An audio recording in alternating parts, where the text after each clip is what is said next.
$250 таки можно.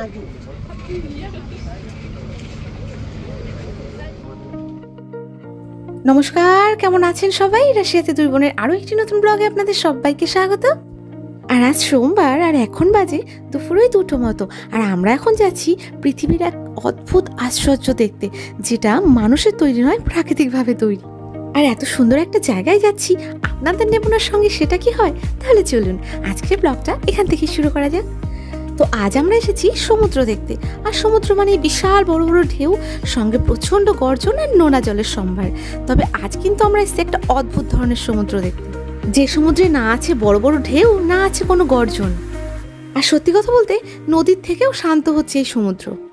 আর আজ কিন্তু আমরা একজনকে পাকড়াও করে নিয়ে এসেছি। কে বলুন তো? সেটা হচ্ছে আমার হাজব্যান্ড। কারণ ওর বেশি একটা ছুটি থাকে না, আর আজকে যখন ছুটি পেয়েছে কোনো ছাড়াছাড়ি নেই, চলো নিয়ে ঘুরতে। আর এই দেখুন সামনে কি সুন্দর একটা ফোয়ারা রয়েছে। আসলে রাশিয়াতে একটা জিনিস খুব ভালো দেখা যায়, বিশেষ করে এই সামারের সময়, যেখানে সেখানে দেখি সুন্দর সুন্দর ফোয়ারা রয়েছে। আর দেখুন সবাই বেশ মজাও করছে, কেউ খেলা করছে, তো কেউ রিলস বানাচ্ছে, কেউ ছবি তুলছে। আর আমাদের কাভিয়াং, সে তো ওখানে গাড়িতে বসে বসেই ডেকে যাচ্ছে আমাদেরকে ওখানে নিয়ে যাওয়ার জন্য। আর ওই যে সামনে দেখা যাচ্ছে সমুদ্র, আসলে ওটা সমুদ্র দেখা যাচ্ছে না নদী দেখা যাচ্ছে সেটাই বোঝা যাচ্ছে না, কারণ এর কোনো না ঢেউ আছে না কোনো গর্জন আছে। আর এটাই হচ্ছে সেই বিখ্যাত বাল্টিক সাগর। আর জানেন তো, এটা কিন্তু গ্রহের সব থেকে কনিষ্ঠ সমুদ্র। আর একই সঙ্গে এটা কিন্তু একটা লোনা সাগর, কারণ এই সাগরের জল কিন্তু মিঠা এবং নোনা উভয় মিশ্রিত। আরও একটা কথা জানলে কিন্তু অবাক হয়ে যাবেন, গরমকালে এই জলের তাপমাত্রা কিন্তু +17-18 ডিগ্রি থাকে, কিন্তু শীতকালে কিন্তু এর টেম্পারেচার মাইনাসে চলে যায় এবং পুরো সমুদ্রটাই না বরফে পরিণত হয়ে যায়। আর এই রাশিয়াই হলো এমন এক দেশ যার কাছে কিন্তু রয়েছে অতি আধুনিক মানের যুদ্ধজাহাজ, সাবমেরিন, যেটা কিনা এই বরফ কেটে অনায়াসে সাগর পারাপার করতে পারে। আর আমাদের শহর এই সেন্ট পিটার্সবার্গে কিন্তু রয়েছে বিশাল বড় এক পোর্ট বন্দর। আর এদিকে কিছুদিন বাদেই তো আমার বাবা মা ইন্ডিয়া থেকে আসছে এখানে ঘুরতে। তো বাবা মা আসলে আপনাদেরকেও সঙ্গে নিয়ে যাব আমরা একদিন পোর্ট বন্দরে ঘুরতে। আর এই যে এদিকে সমুদ্রের পাড়ে এত সুন্দর সবুজে সবুজ চারিদিকটা দেখে যেন চোখটা জুড়িয়ে যাচ্ছে। তো অনেক হাঁটাহাঁটি হলো, তাহলে চলুন এখন সামনে গিয়ে একটু রোদের মধ্যে বসা যাক। তো আমি আর অসিত গল্প করতে করতে বেশ অনেকটা দূরে চলে এসেছি, কিন্তু খেয়াল করিনি যে পেছনে আমার বোনু নেই। ও একটা জায়গায় দাঁড়িয়ে দাঁড়িয়ে রিলস বানাচ্ছিল, পরে আমাদেরকে হারিয়ে ফেলেছে। আর এই যে এখন দৌড়চ্ছে। আর ম্যাডাম এখন এসে জায়গা ডিসাইড করছে কোথায় বসবে। তো এদিকে শালি আর জামাইবাবু মিলে জায়গা ডিসাইড করে কোথায় বসবে। ততক্ষণে চলুন আপনাদেরকে একটু চারিপাশটা ঘুরিয়ে দেখাই।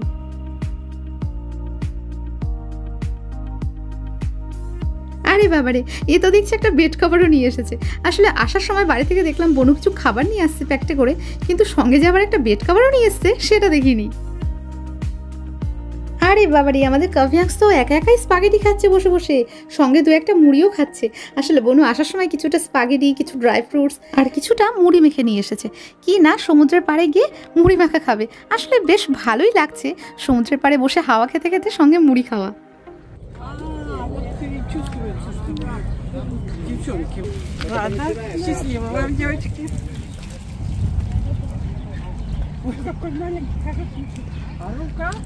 А рука как у мужчины. Вы не сладкие? А? Не сладкие? Сладкие? সমুদ্রের এই মিষ্টি মিষ্টি হাওয়ার সঙ্গে ঘুমটা মনে হচ্ছে অসিতের আর আমার বনুর বেশ ভালোই হচ্ছে। তবে কাভিয়াংশ ওদের ঘুমোতে দেবে কতক্ষণ, এটা নিয়ে সন্দেহ আছে।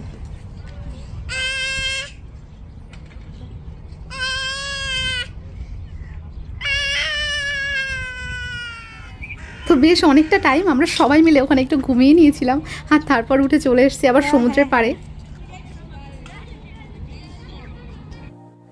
আর এদিকে আমাদের কাভিয়াংশ পুরো পাগল করে দিচ্ছে ওর মাকে ওই জলে নিয়ে যাওয়ার জন্য, কিন্তু বনু যেতে চাইছে না। আসলে দেখে মনে হচ্ছে প্রচণ্ড রোদ, প্রচণ্ড গরম, কিন্তু ততটাও নয়, প্রচণ্ড পরিমাণে হাওয়া রয়েছে এবং ঠান্ডাটাও যথেষ্ট পরিমাণে রয়েছে।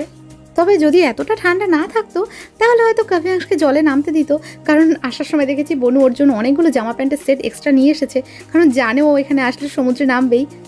আর এদিকে সমুদ্রে এসে বালিতে নামবো না, জলের কাছে আসবো না, সেটা কি আবার হয়? যতই হোক ঠান্ডা একটু তো যেতেই হয়। তো বোন ওপরেই বসে থাকলো, আমি আর কাভিয়াংশ চলে এসেছি। তবে হ্যাঁ, আজ হয়তো সমুদ্রে স্নান করতে পারছি না, প্রচণ্ড ঠান্ডা।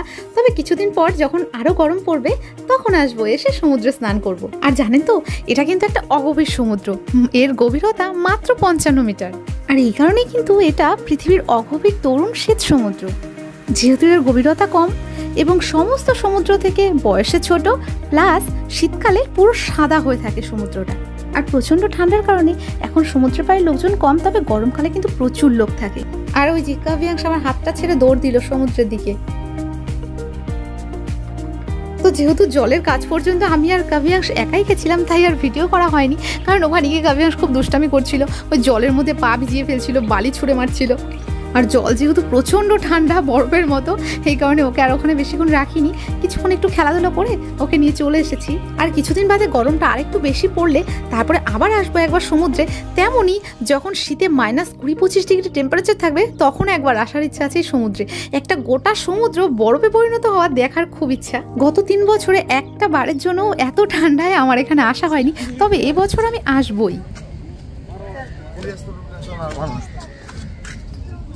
300 рублей это нормально, да, папа? Сейчас.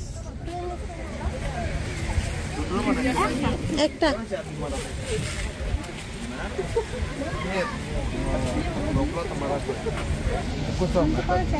которые 250 такие можно.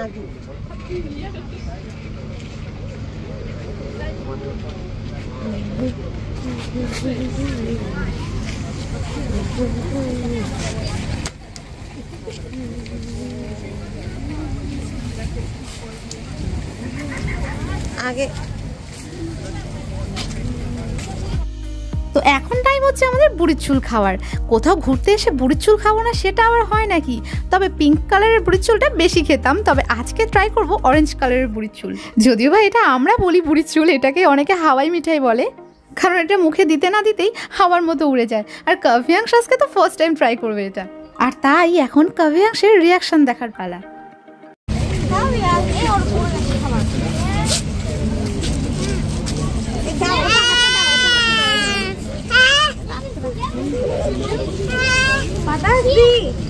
Подожди. Вот. Ау.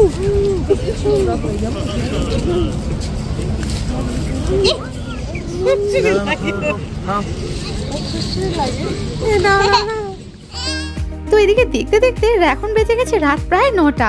তো আমরা এখন বুড়ি চুল খেতে খেতে যাব বাড়িতে। তাহলে আজকের ভিডিওটা এই পর্যন্তই। কেমন লাগলো ভিডিওটা কমেন্টে কিন্তু অবশ্যই জানাবেন। যদি ভালো লেগে থাকে তাহলে একটা লাইক করে দেবেন। আর রাশিয়া সম্পর্কিত বিভিন্ন ধরনের ইনফরমেশন, সঙ্গে রাশিয়ার এত সুন্দর সুন্দর জায়গা দেখতে হলে কিন্তু অবশ্যই সাবস্ক্রাইব করতে হবে আমাদের চ্যানেল রাশিয়াতে দুই বোন। আর কে কোথা থেকে আমাদের ভিডিও দেখছেন সেটা জানাতে ভুলবেন না, কিন্তু আপনাদের ধন্যবাদ জানাতে হবে। তো তাহলে দেখা হচ্ছে নেক্সট কোনো ব্লগে। ততক্ষণের জন্য ভালো থাকবেন, সুস্থ থাকবেন, টাটা।